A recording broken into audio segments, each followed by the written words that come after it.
မေလ9ရက်စင်ကိုဒေမာယိုကျမတို့ရဲ့ကဘာကြီးမှာယဉ်ကျေးမှုပေါင်းစုံရဲ့အလားတရားတွေဟာအမဲတမ်းစိတ်လှုပ်ရှားစရာပါဒီနေ့မေလ9ရက်နေ့မှာတော့မက္ကဆီကိုရဲ့ရောင်စုံအသွေးအသွေးနဲ့ပြည့်နှက်နေတဲ့စင်ကိုဒေမာယိုပွဲတော်ကိုမြင်ရောက်မိပါတယ်စပိန်ဂီတာသံတွေတေးသွားတွေကလေထဲမှာပြန်လွင့်နေသည်မက္ကဆီကန်ရိုးရာဝတ်စုံတွေဖြစ်တဲ့ချာရိုဝတ်စုံနဲ့ဖိုလိုရီကိုဝတ်စုံတွေတဲ့အယောင်အသွေးစုံလင်းမှုကအမြင်အာရုံကိုဖန်ဆားပါတယ်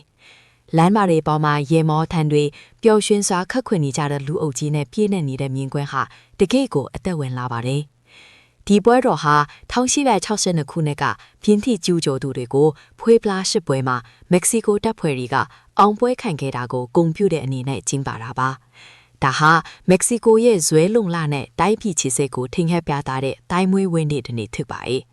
စစ်ပွဲမှာအရေးသွက်အားထင်နေပါသည်လက်နက်အင်အားလည်းနေပါတဲ့မက္ကဆီကိုတပ်ဖွဲ့တွေဟာပြင်သစ်စစ်တပ်ကိုအင်အားတင်ဖွဲ့အနိုင်ယူခဲ့ပါတယ်။ဒီအောင်ပွဲဟာကြီးမားတဲ့အဓိပ္ပာယ်ကိုဆောင်ပြီးမက္ကဆီကိုပြည်သူတွေရဲ့စိတ်ဓာတ်ကိုမြင့်တင်ပေးခဲ့ပါတယ်။ဒီနေ့ခေတ်မှာတော့စင်ကိုဒီမာယိုကိုမက္ကဆီကိုရဲ့ကျွယ်ဝတဲ့ယဉ်ကျေးမှုဂီတအကအစားအသောက်တွေနဲ့အတူပျော်ရွှင်စွာဆင်နွှဲကြပါတယ်။